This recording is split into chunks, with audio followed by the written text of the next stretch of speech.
We saw at the beginning this morning, around 8 o'clock, just before Daniel Ilan spoke, there was a short film of the demonization of Israel.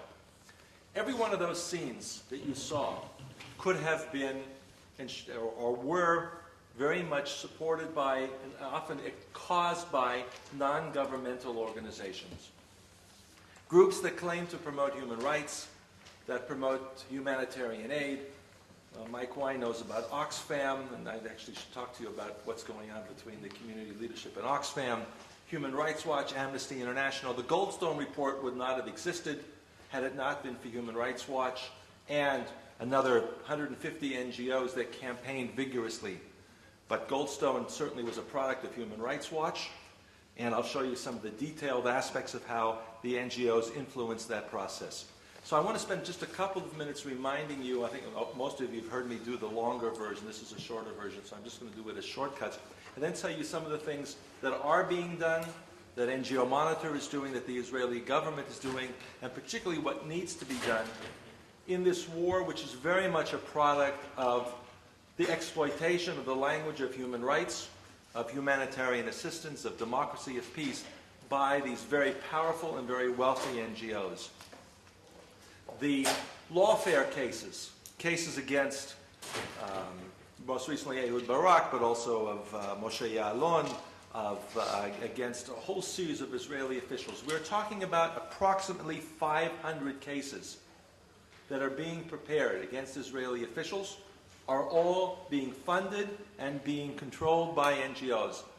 Tal will speak later, and he may disagree with me, but in my view, if we could cut off the funding, if the NGOs didn't exist, if they didn't have this huge amount of funding to go venue shopping, to find the judge in Spain, or the venue in England, or the universal jurisdiction statute in this country or another country, the ability to wage this aspect of the political war, what's called lawfare against Israel, would be far reduced. I don't want to say completely wouldn't exist, but it would be far reduced. The origins of these blood libel claims in Sweden, if you go back, as we've done 3-4 years in Sweden, and the not just anti-Israel, but the anti-Semitic propaganda that turns Israelis into war criminals capable of doing any moral outrage. You see the climate that created the foundations for this becoming a major headline in countries like Sweden. The Human Rights Watch campaign, I think there have been 4 or 5 major reports, which means a press conference at the American Colony Hotel, which means instantly, within 5 minutes of the end of that press conference, we've counted 300-400 different press reports. One was held that Israel was using white phosphorus. A few weeks later, the same person, Mark Garlasco, the guy who's got this Nazi memorabilia fetish, there's a picture of the cover of his book on the side there.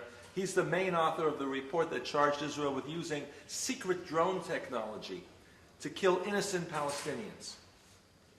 What's wrong with these reports is not just that the basic claims, but there's absolutely no substantive factual basis for most of them.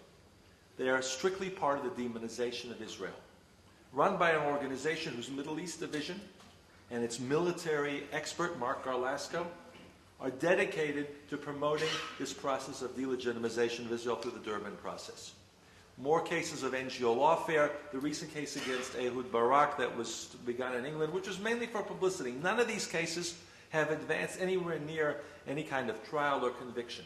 They are strictly done in order to get publicity, so that the label Israel, Israeli, war crimes, apartheid, that all those terms are more strongly implemented or imprinted primarily in the European but also now in North American contexts. That if you see the word Israel and you see the word IDF, you automatically think of war crimes. That's the purpose of these. And that's what gives the publicity, and that's what puts the engine behind it. So non-governmental organizations, my argument is, are leading the political war against Israel. And here's something that we can do something about. This is something that has, I think, short-term policy implications. Very briefly, the process generally goes, and there have been many rounds of this from Jenin through Goldstone. NGOs issue make the claims of having research. They issue the publications. It immediately gets headlines in the media. Very few journalists bother to check the accuracy of these reports. Amnesty, Human Rights, Oxfam, FIDH in France, this Britsellium gisha, there are hundreds of them, are automatically considered to be reliable and considered to be apolitical. They are considered to be moral, and they are instantly adopted by the media, including to a large degree by part of the Israeli media, less than before. That goes to the UN and the diplomats. You have the UN Human Rights Council, adopts a resolution, creates a fact-finding mission or an inquiry, commission of inquiry. This is not the first time this has happened, but it's the first time they got a judge like Goldstone to make it seem so legitimate. They had a similar process in the Lebanon War and many other cases. And then from there it goes to my colleagues in academia who quote these reports as if they had now been given some sort of imprimatur of validity. A couple minutes about the Goldstone report. Clearly that is the top, the summit of the process. I was going to say the epitome, but that sounds like a positive term. We went through this report. The original draft was 575 pages. I think the revised version is about maybe 100 pages less. In the original draft, there were 1,223 footnotes, of which over 500 came from NGOs. Goldstone report, to make it simple, is a compilation of NGO claims from all of these organizations. Something like 90%, and I haven't counted it exactly, but I would estimate that 90% of the factual claims come either directly or indirectly from NGOs. The witnesses that appeared, the witnesses that were brought to testify. How did Goldstone pick the people or the 36 cases that they examined?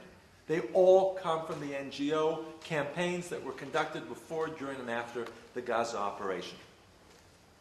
Here's a list of the NGO sources in the Goldstone report. I don't expect you all to read that. There are 48 different NGOs that are listed there.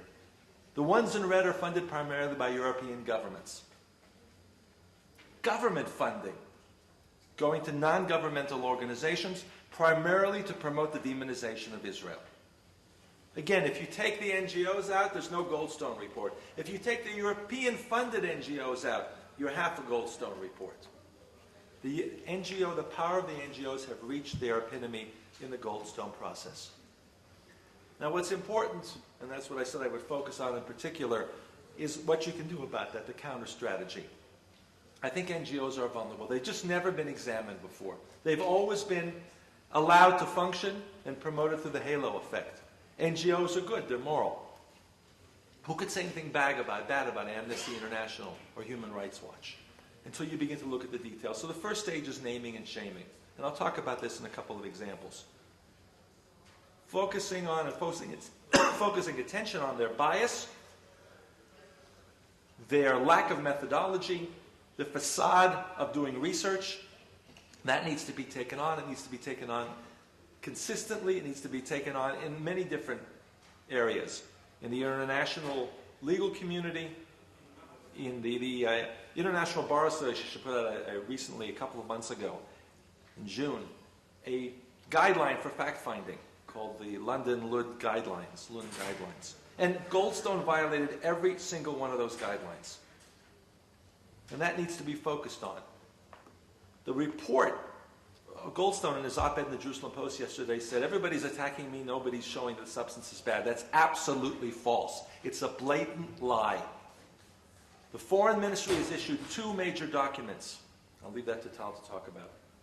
Documenting the falsehoods that are in the NGO testimonies and in the Goldstone report. The first report was issued before the Goldstone report. The second one came out afterwards. My organization, NGO Monitor, has issued, I think, 5 reports on specific aspects of what's false or not credible or lacking verification.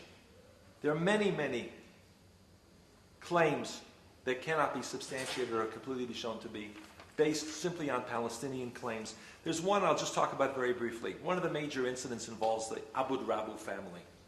They're featured prominently in one of the Human Rights Watch reports, the one that accuses Israel of killing people innocently who are waving white flags. And when you look at this, you find out that there are at least 16 different versions of the Abu Rabu family testimony of what happened.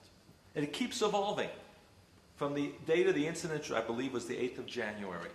And then we looked at the Arabic texts, and they're completely different than what they told Western reporters.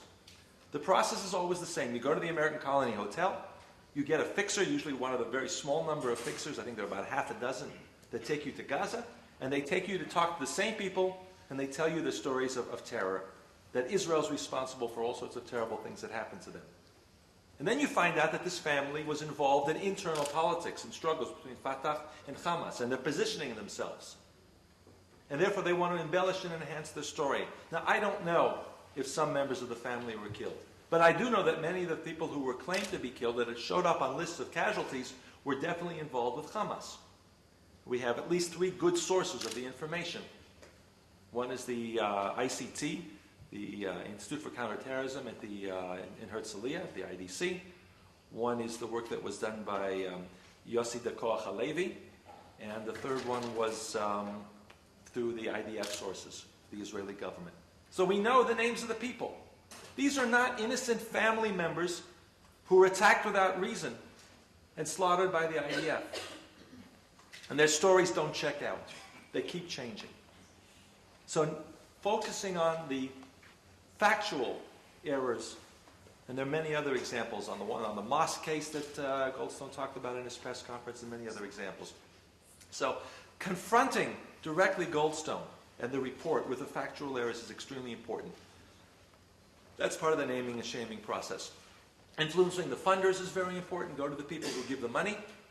European governments, I come back to that. Every Western European government, and even now the Czech Republic has started in a minor way, because they're part of the club. So they have a budget for NGOs. And these NGOs are listed under various Partnership for Peace type of programs. And what they're doing with their money is completely inconsistent with what the governments say they're doing. As far as I can tell, with the exception of the British Parliament, there are no parliamentary proceedings or hearings to talk about where the funding goes. Even the British Parliamentary Committee is not a serious investigation, but much more of a supportive group. That needs to be challenged. Our recommendation has been, and Ilan and the Foreign Ministry have now taken it up, at every serious high-level meeting with Europeans who come to talk about various peace processes, with their recommendations. I'm meeting with a group of Danish parliamentarians next week. This issue goes on the table. We don't talk about your role in the peace process until we talk about your role in the demonization. And let's have accountability. And it's had some impact, and I'll give you a couple examples in a minute. The third group, challenging the halo effect in the media. These are not credible sources. These are not universal promoters of morality. These are biased participants in the political war against Israel. And let's make that plain. Let's put the evidence on the table. And it's worked. The New York Times no longer publishes headlines with reports from Human Rights Watch. The reporters that are here recognize that they are not neutral, apolitical, or accurate sources. Amnesty, the process is a little bit slower. We've had some success with the BBC, but not enough. Again, occasionally the BBC will investigate and be careful with reports. And then from there it becomes more, also the Washington Post is much more careful. But we need to focus on journalists, and we need your help for that. In any part of the world, when a newspaper, a wire service, a television focuses on an NGO report and gives it headline status without it all investigating independently the accuracy, that needs to be the subject of meetings, discussions, pressure, of highlighting that these are not what they claim to be.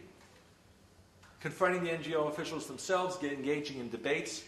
In my experience, most of them are unable to defend their cases at all because they don't know the details, and they're mostly ideologues.